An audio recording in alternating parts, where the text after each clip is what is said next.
नात पढ़ना इन्होंने बाद में शुरू किया है। कई सारे किरात के मुकाबले जीते, तो ये शानदार कारी भी हैं। और कुछ लोगों के इल्म में इजाफा करने के लिए बता दूं कि जहां शानदार हाफिज हैं, कारी हैं, अच्छे आलिम भी हैं, फाजिल भी हैं। हाँ, कई बार नात खां जब नाम आता तो तसव्वुर में जहालत आती है, ये भी समझ लें। कमेंट में लोग कुछ भी लिख देते। कभी घर आओ तो इंशाअल्लाह गर्दाने भी याद कराएंगे, मुल्ला हसन भी पढ़ाई जाएगी, हाँ काफिया भी समझाई जाएगी। शुक्र है अल्लाह का, हमने चलते फिरते लोगों से नहीं पढ़ा है, हम तो खुल के कहते हैं। हमारे उस्तादों में शेखुल हदीस हजरते अल्लामा आकिल मिसबाही साहिब किबला जैसी शख्सियतें आती हैं, जो आज मंजर इस्लाम में दिलो जान से खिदमत अंजाम दे रहे हैं।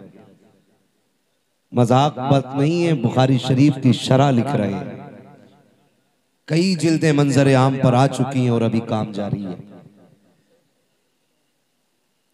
ये काबिल लोग हैं। तो खुदा तौफीक देना, तो कभी मोहम्मद अली भाई से कहिए एक रुकू भी सुनाए। अभी 1.5 घंटा बाबू नात पढ़ी है इन्होंने। अल्लाह आप लोगों को सलामत रखे, इमाम अच्छे रखिए। कई बार मस्जिदों में जाना होता है ना, तो दिल करता नियत तोड़ के भाग जाए। इमाम ही ऐसे रख रखे, जब 5 किलो गल्ला दोगे तो इमाम ऐसे ही मिलना है ना। थोड़ी तनख्वाहों में इजाफा करें, अच्छा इमाम रखें। इमाम अच्छा होगा, इबादत अच्छी होगी। कितने लोग मस्जिद में 5 टाइम जाते हैं? हाथ ना उठाओ भैया, झूठ भी उठ जाएंगे, नीचे कर लो। खुद महसूस करें, अपने आप से पूछें क्यों? क्योंकि कभी कभी दिल नहीं लगता मस्जिद में।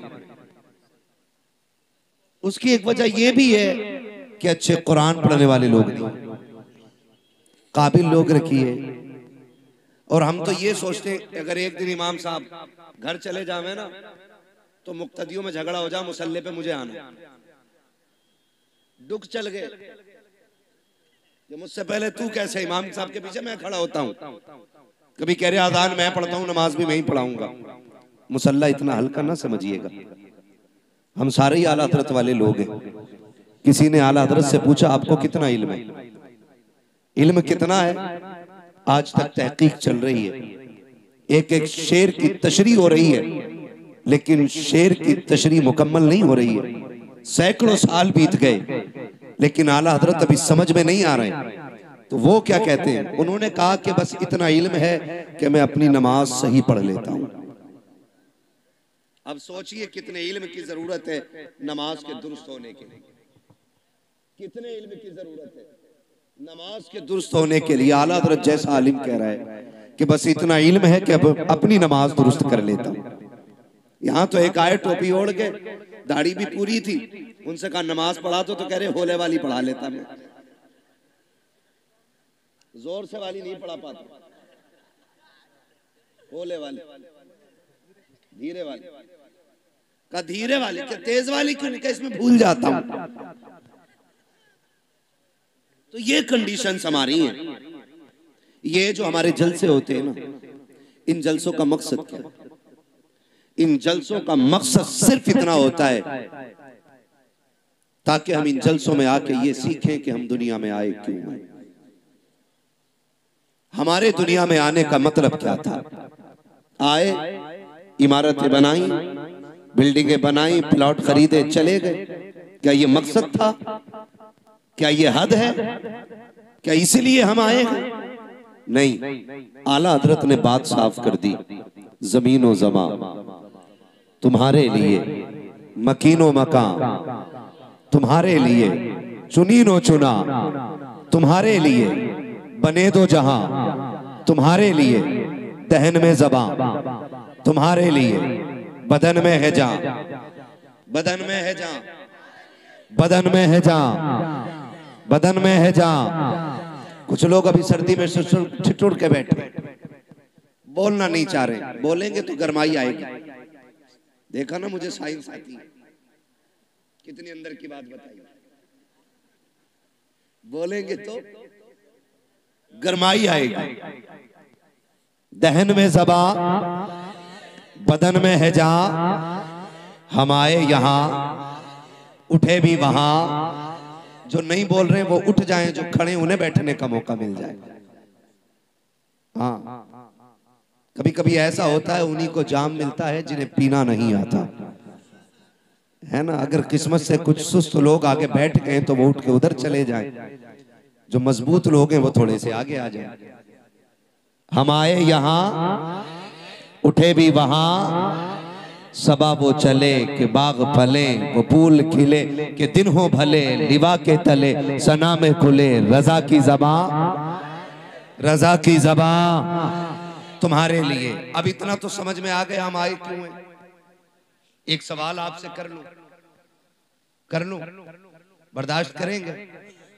निकाह किसकी सुन्नत है? किसकी? हुजूर की सुन्नत है। बारात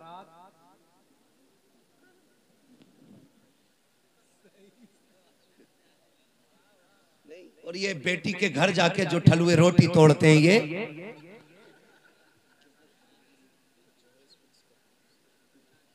समझ रहे हैं ना मेरी बात? मैं कुछ पूछ रहा हूं आपसे। दिल्ली गए थे, बचना है ना। जो बारात में जाके रोटी तोड़ते हैं, ये निकाह क्या है? बोले जिनका हो गया वही क्यों बोल रहे हैं? बोलो जरा, क्या है? किसकी? रसूलुल्लाह की। एक सुन्नत को अदा करने के लिए कितने गुनाह करते हो, ये भी बोलो मेरे बेटे। एक सुन्नत अदा करने के लिए कितने गुनाह करते हैं, बेहिसाब। निकाह हुजूर की सुन्नत है, और एक सुन्नत अदा करने के लिए क्या क्या न किया। अगर हम आगाज करें जिंदगी का, खुदा सबके बेटों को जवानी दे, बड़ी बात है। इसलिए कि बेटे के सर पे सेहरा देखना ये माँ का सबसे बड़ा ख्वाब है। घर में चांद सी दुल्हन लाना ये माँ का बहुत बड़ा ख्वाब होता है।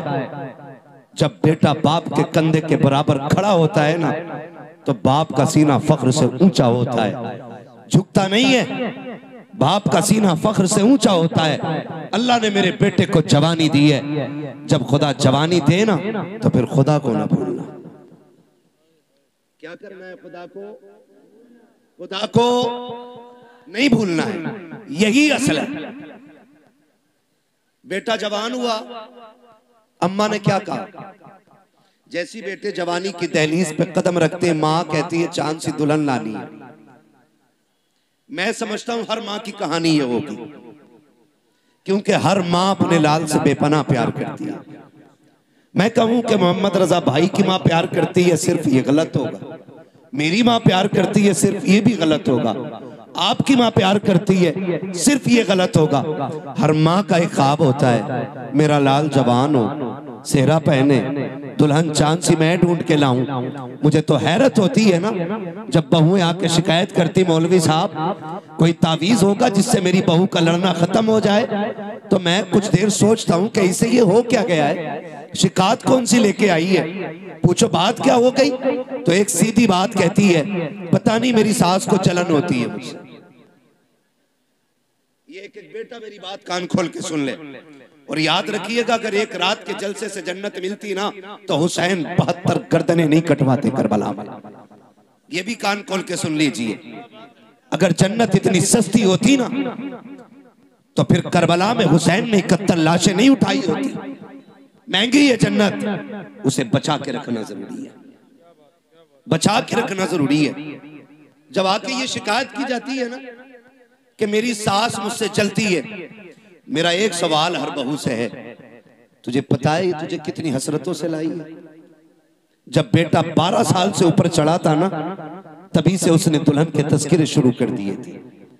तभी से रिश्तेदारी में जाके कहती थी, सुनो बेटा 15 साल का हो गया, बेटा 18 का हो गया, मेरा बेटा 19 का हो गया। हम भी दुल्हन देख रहे हैं। क्यों?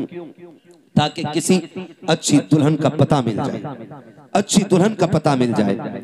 मेरी बहन, मेरी बेटी, कान खोल के सुन, कोई माँ किसी बहू की दुश्मन नहीं होती है। किसी माँ को अपने बेटे की शरीक हयात से जलन नहीं होती है।